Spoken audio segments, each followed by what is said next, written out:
تو اللہ تعالیٰ نے، اللہ رب العزت نے، دیکھیں پوری دو جہانوں کا، بلکہ سارے جہانوں کا ہمارا رب مالک ہے. اس نے ہمیں ایک تحفہ دیا ہے آپ صلی اللہ علیہ وسلم کے ذریعے، لیکن ہم اس تحفے کی اس طرح قدر نہیں کرتے. پہلی بات، اکثر لوگ اس کو پڑھتے ہی نہیں ہیں رات کو، اور اگر کوئی پڑھ بھی لے تو ہم کیا کرتے ہیں، ہم بس رٹی رٹائی 2 آیات پڑھتے ہیں، ایسے ہی ہے. اس کے میننگس پہ فوکس نہیں کر پاتے ہم. ہمیں چاہیے اس کے میننگس پہ فوکس کریں. اگر آپ کو لگتا ہے کہ آپ کو حفظ ہو گئی ہیں اور آپ بالکل طوطے کی طرح اس کو پڑھتے ہی چلے جا رہے ہیں، تو ہمیں چاہیے کہ ہم جب رات کو پڑھنے لگیں ہم اسے دیکھ کے پڑھ لیں، قرآن سے دیکھ کے پڑھ لیں، تاکہ آہستہ سپیڈ میں پڑھیں اور اس کے ترجمے پہ غور و فکر کر سکیں اور محسوس کر سکیں کہ ہم اپنے رب سے کیا کہہ رہے ہیں یا ہمارا رب ہم سے کیا کہہ رہا ہے. یہ عرش کے خزانوں میں سے ایک خزانہ ہے.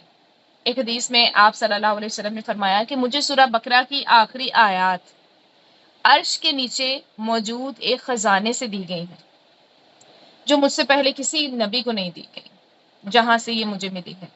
تو یہ اس بات کی دلیل ہے کہ ان آیات کا مرتبہ اللہ تعالیٰ کے ہاں کتنا بلند ہے، تبھی تو عرش کے نیچے کا خزانہ کہا گیا اسے. اس کے علاوہ حدیث میں بھی ان آیات کی بہت زیادہ فضیلت آتی ہے.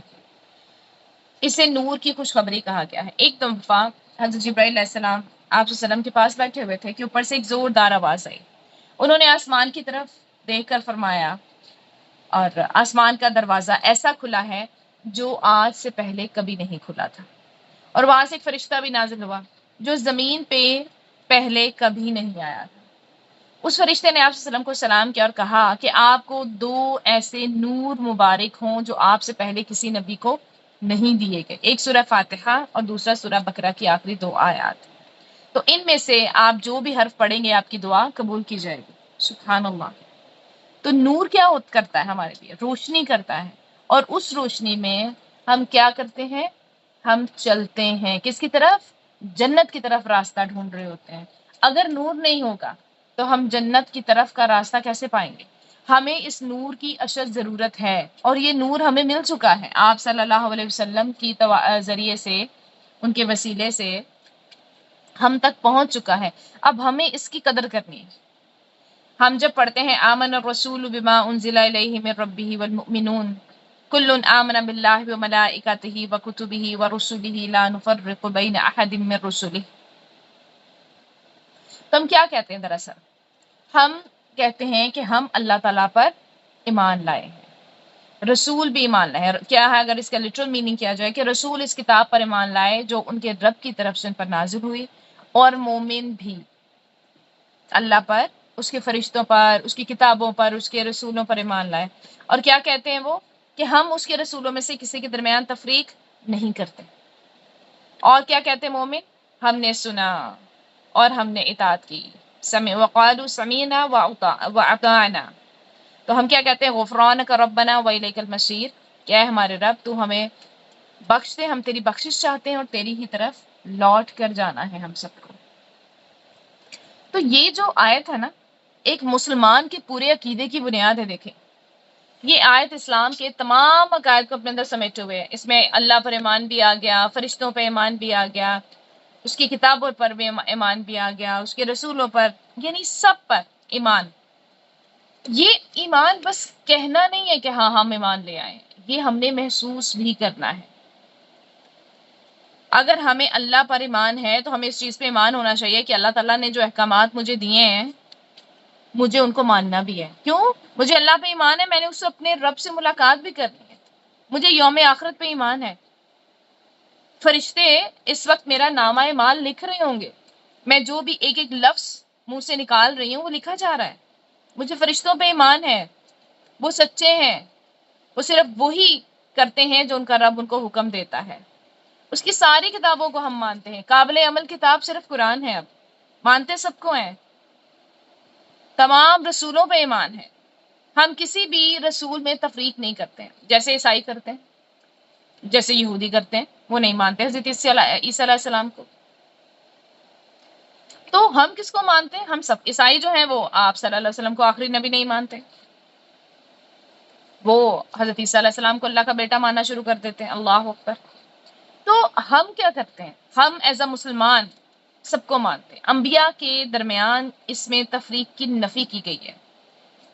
اس لیے یہ آیت ہمیں کیا سکھاتی ہے کہ تمام انبیاء یعنی حضرت آدم علیہ السلام سے لے کر آخر الزماں آپ صلی اللہ علیہ وسلم تک یکساں ہیں ایمان کے معاملے میں۔ ہاں، فضیلت اللہ تعالیٰ نے دی ہے سب کو ڈفرینٹ۔ پھر ہم اللہ تعالیٰ سے توبہ کا اقرار بھی کرتے ہیں، ہم اطاعت بھی کرتے ہیں۔ ہم کیا کہتے ہیں؟ سمیعنا و اطعنا، ہم نے سنا اور ہم نے اطاعت کی۔ اور اگر آپ نے قرآن کی تفسیر پڑھی ہے تو یہودی کیا کہتے ہیں؟ سمیعنا و عصینا، سن لیا ہم نے لیکن مانیں گے نہیں، نافرمانی کی۔ اور ہم ایز اے مومن سمیعنا و اطعنا، تو روزانہ رات کو اگر ہم یہ وعدہ کر کے سوئیں گے تو اللہ تعالیٰ سے جب اگلے دن جب اللہ تعالیٰ ہمیں اٹھائیں گے تو کیا ہم اپنا یہ وعدہ بھول چکے ہوں گے؟ نہیں، ہمیں یہ وعدہ بھولنا نہیں چاہیے۔ ہم اللہ سے جو رات کو جو کلمات کہہ چکے ہیں ان کی لاج رکھنی ہے ہم نے اگلے سارے دن۔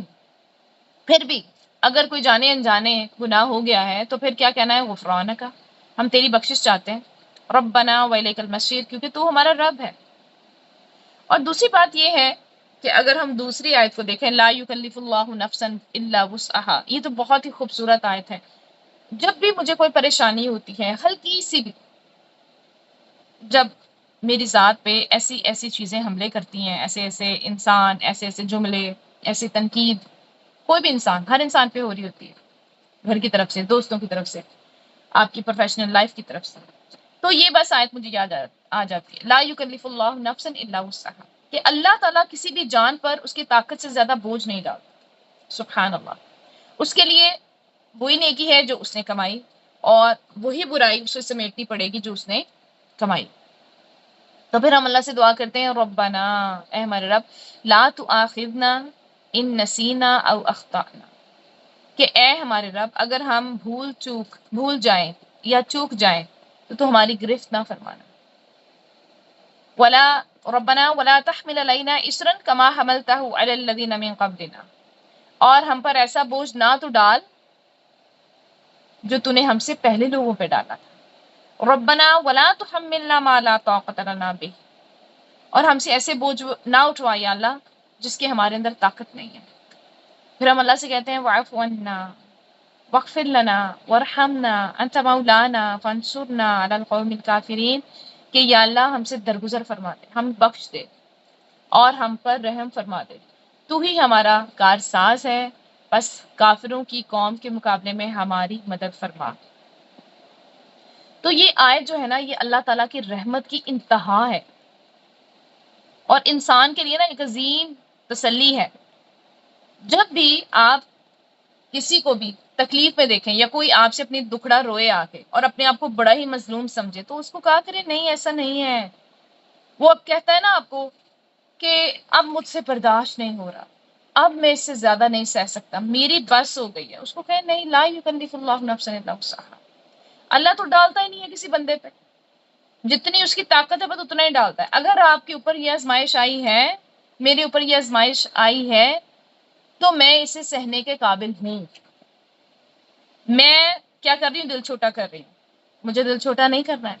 سب سے پہلے تو ہمیں اللہ تعالیٰ سے معافی مانگنی ہے کہ یا اللہ ہم تیری کسی بھی آزمائش کے قابل نہیں ہیں، ہم گناہ گار لوگ ہیں، ہم بڑے کمزور لوگ ہیں، ہمیں معاف کر دے، ہمیں کسی آزمائش میں نہ ڈالنا۔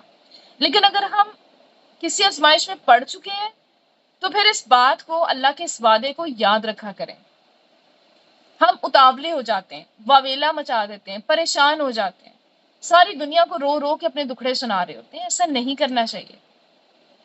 ہمارے اندر سکت تھی تو ہی اللہ نے ڈالا۔ اگر آپ کو اللہ نے کوئی ایسا بچہ دیا جو پیرالائز ہے، مت کہیں میرے ساتھ ایسا کیوں ہوا، دوسروں کو تو صحیح سلامت دے دیے، ٹھیک ہے، اللہ کی مرضی، اللہ کی حکمت۔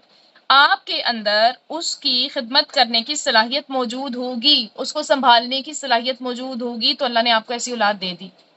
اگر آپ کے ماں باپ بوڑھے ہیں، دوسرے بہن بھائیوں کے پاس نہیں رہتے ہیں، آپ کے ساتھ رہتے ہیں، آپ کہتے ہیں فلاں کے پاس کیوں نہیں رہتے ہیں، مجھے ہی سنبھالنا پڑتا ہے، اللہ نے ہمیں طاقت دی ہے، ہمارے اندر اتنی سکت ہے کہ ہم ان کو سنبھال سکیں، ان کی خدمت کر سکیں، دوسروں کے اندر نہیں ہے۔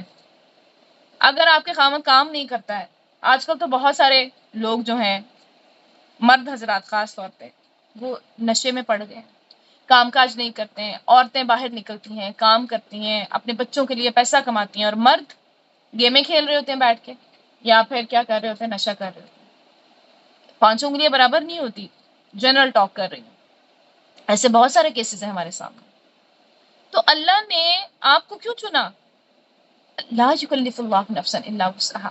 تو آپ زندگی کے کسی بھی میدان میں ہو نا، آپ کو جب بھی آپ سیلف پٹی کا شکار ہونے لگے، اللہ کی اس آیت کو یاد کر لیں، انتہائی خوبصورت آیت ہے، اور پھر اس کو پوری کو پڑھ دیں، یاد بھی کریں اور پڑھیں بھی، اور پھر کیونکہ اس میں دعائیں آ جائیں گی نا۔ انسان دیکھیں جو بھی کرے گا نا، اگر آپ یہاں برداشت کریں گی، صبر کریں گی اللہ کی خاطر، تو آپ کو بدلہ ملے گا۔ جو آپ نے اچھائی کی ہوگی نا، آپ کو اس کا فائدہ ہوگا، اور اگر برائی کر لی ہے کوئی، تو پھر اس کا وبال بھی آپ ہی پر آئے گا، مجھے پر آئے گا اگر میں نے کی۔ اہم ترین دعائیں ہیں اس کے اندر کہ یا اللہ اگر ہم بھول چوک سے کوئی غلطی ہو جائے نا تو معاف کر دینا، بھول چوک سے بھی ہو جائے یا ویسے بھی کوئی خطا ہو جائے تو معاف کر دینا۔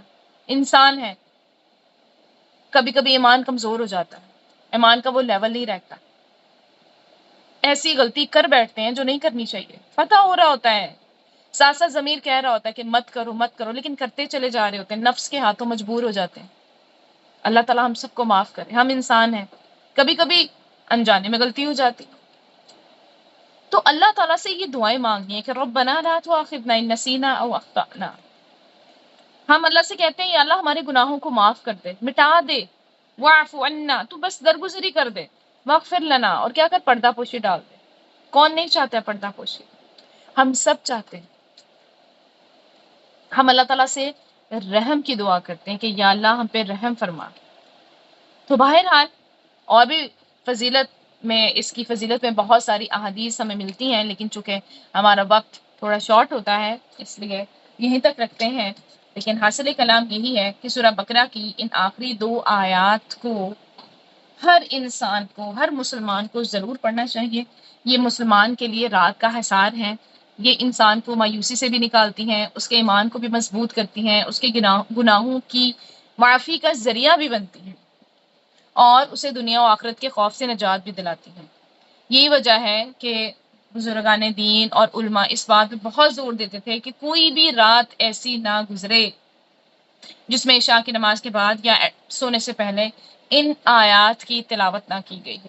تو یہ تو اللہ تعالیٰ کا تحفہ ہے، اسے کبھی بھی نظر انداز نہیں کرنا چاہیے، اور اس کے علاوہ ان کو پڑھنے والے کی دعا بھی قبول ہوتی ہے۔ ابھی ہم نے حدیث پڑھی، شیطان سے حفاظت کرنے والی آیات ہیں یہ۔